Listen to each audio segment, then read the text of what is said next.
Good morning and welcome to Kramer's Corner with Daily Technical Update. Today I'll start with Tesla.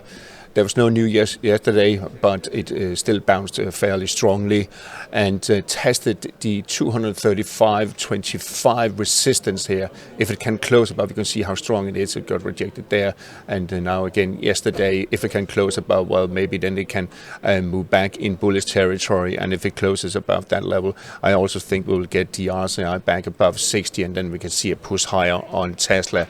Also, Nvidia at a very interesting level. No news there, but Microsoft came out and said they will raise their expenditure in the AI segment, and there were also some positive numbers out or earnings out for some other semiconductor companies. We can see here that Nvidia is testing 118 resistance level that was previously a support. If it can close back above, well, maybe then we can get a push higher, and if it can take out 124.70 and close back above the cloud, then we can see a push higher. However, the weekly chart on Nvidia is still showing some top and reversal patterns, so I don't think we'll move to new all-time highs anytime soon.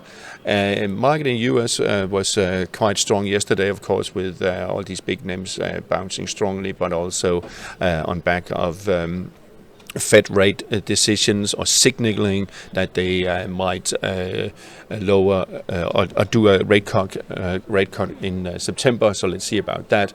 But we got S&P 500 back about 5,505.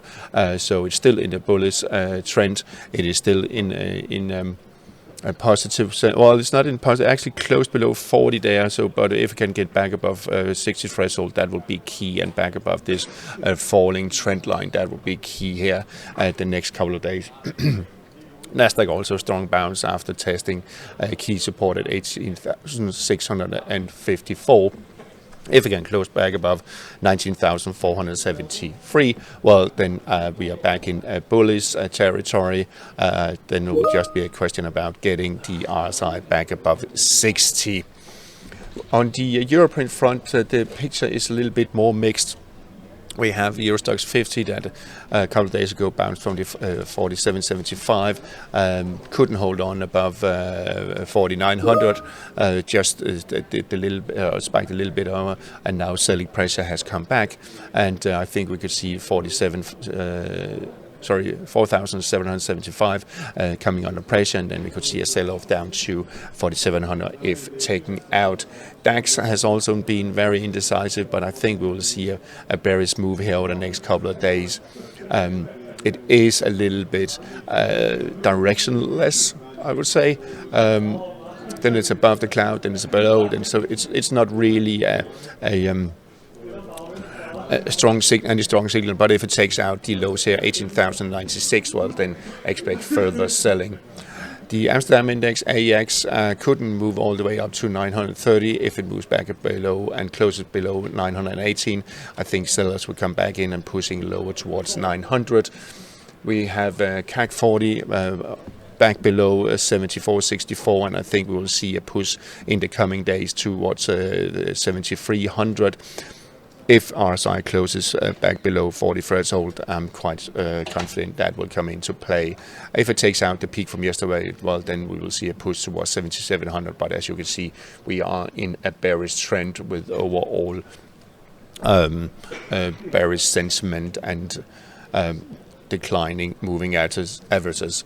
SMI Switzerland a little bit higher today, moving to in the opposite direction of the other European markets, pushing higher, very close to previous all-time highs.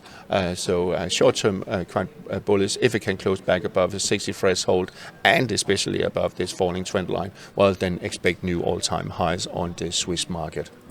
Quite a bit of movement in the FX market yesterday and also this morning. Euro dollar seems to be selling off now.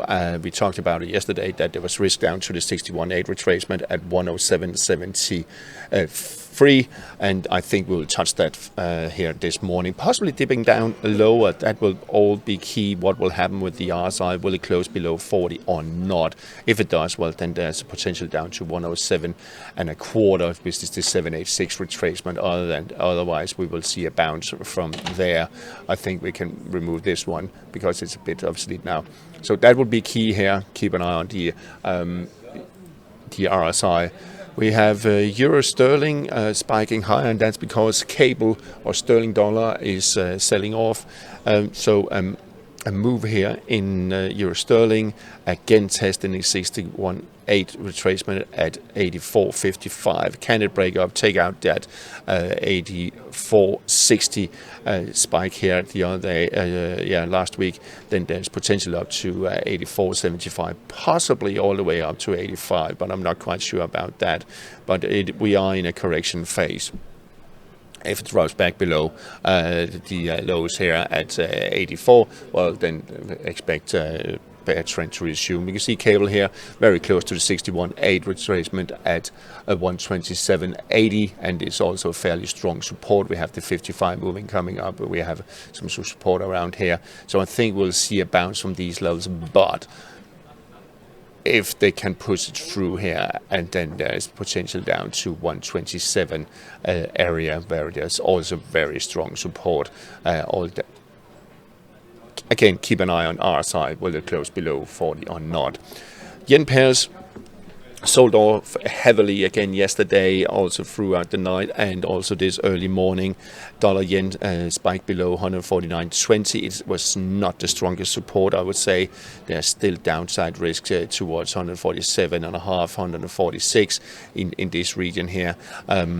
There's no strong support until then, but I do think we will see a little bit of a bounce here the next couple of days, going also into next week. It's Friday tomorrow, so there's only one day and today left.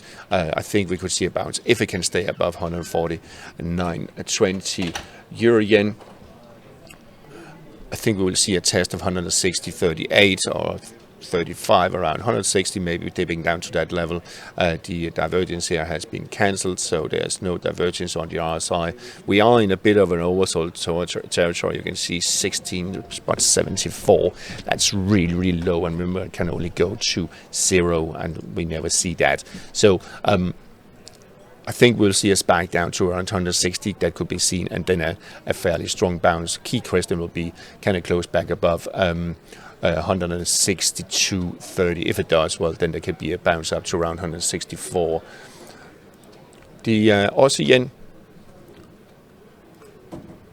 right there, support around 97. I think it could be tested, but as you can also see, very oversold, and almost 16 on the RSI. So really, really stretched, but there's no divergence. So expect a correction and maybe up to 98.75. If it can close back above 98.75, well, then there's a rebound potential up to around 99 and even 100 around these levels here, where there's some strong resistance. But I think it will just be a correction, then we'll have another sell-off lower. Sterling yen currently at key support at 191.35, and the 200 just below the 200 moving average, also massive oversold there. Could see it still dropping to around the 190 level, which is a much stronger support than the current one. Let's remove this one. And that would be it. I still think we will see a correction here coming in the next couple of days towards 192.5, 193 maybe. But I don't think it will be bigger than that. But let's see, again, with this massive move, when we have a bottom and reversal pattern in place, which I believe we will have within the next 24 hours, maybe before the weekend, then we can easier estimate how much a correction could be. Aussie dollar very close to 64.70 support area, still pushing lower here, and we could see that if it takes out to 64.70, well, then there's a potential down to around 64 level. But I think we will see a little bit of correction from around that level, maybe before a next move lower. We are in a negative sentiment. There's currently no divergence. So let's see where we end today. Dollar Canada, the correction we talked about actually dipped all the way down to 137.85 and is now bouncing, and I think the bounce will take it higher towards 139, 139 and a quarter possibly. We have US Swiss taking out supports, several supports this morning, first in 95 and 94.65, and there's no really strong support until these levels here around 93, so quite heavy at the moment. Not so much oversold, but getting there. But there's no divergence on the RSI, indicating we are likely to see lower levels on Euro Swiss. So really against the trend. Also, if we're looking at the weekly chart, as you can see, it really turned around, and I think we'll see a push down to around the 94 level, which is the 786 retracement of this entire bullish move up there. We have dollar Swiss also selling off heavily. 87.30 key support for dollar Swiss. I think it will bounce from there, but as you can see here on the daily chart, the RSI is dipping below the well, we have to do that, testing it at the moment. It does testing the lower rising trend line on the RSI. I still think we'll see a dip there, and then we'll see a correction, maybe up to test the upper falling trend line there on the weekly. We can see here on the weekly, 86.73, which is 61.8 retracement, is not unlikely to be tested. Not before the weekend, I believe, maybe in the next couple of weeks. But I think still short term there will be a little bit of bounce before a push lower. Dollar index. Let's zoom in here. Dollar index bounced this morning. So still a negative sentiment, but if it takes out the peak here from the other day at 104.56, well, we can see a move to 104.86, which is a quite strong resistance. If it takes out that and close above, well, then there's potential back to the 105 and a quarter, 105.80 level. But we are in a downtrend still. Gold took out late last night the resistance at 24.32 above the 61.8 retracement, and got rejected here at the 786 retracement at 24.56. We are in a bullish mode. We are in a positive sentiment. I think we'll see after a minor correction here, well, we'll test this support here, but I wouldn't be too worried if it breaks below. We have resumed uptrend. And we could see gold pushing to higher levels, also testing previous all-time high here at 24.84. In coming weeks, maybe next week, we could see a new all-time high. But let's see. It's not a slam dunk, but if it takes out the peak today, then I'll see 2,500. To be challenged. Silver bounced off the 786 retracement at 27.40, and which is also around a very strong support area. Has retraced 38.2 to 29. The key level though is $30. But if we take out 29.5, then I think it will be challenged. But that will be really key. We're still in negative sentiment, and we need to get the RSI back above the falling trend line first and foremost, and then above 60 threshold. And I think that will occur if we get silver back above $30. But that could be a bit of a struggle. I think we'll see a little bit of a setback, and then we'll maybe have another go higher. Copper also a bounce, but then this morning again sell-off. Could we see a dip below the 400? That is the question. It is not unlikely, but we should see a correction up to around the 428 and 3/4 around here, and that could probably be it, but it's quite heavy at the moment. Support around 399.65. If it takes out that, well, then we are looking at 383. Energy market, WTI, bounced off the 786 retracement and has bounced really strongly, but it is still in a negative sentiment, negative bearish trend, but it was a massive bullish engulfing, as you can see, open lower than the close of the previous day and took out about 1 week of trading. So maybe we could see a push higher towards 80, and then we have some strong resistance around those levels. Brent crude oil, more or less the same picture, very large bullish engulfing, bouncing here. I think we see a push up to around 82.5, but we have the moving averages all coming down, putting a lid on it.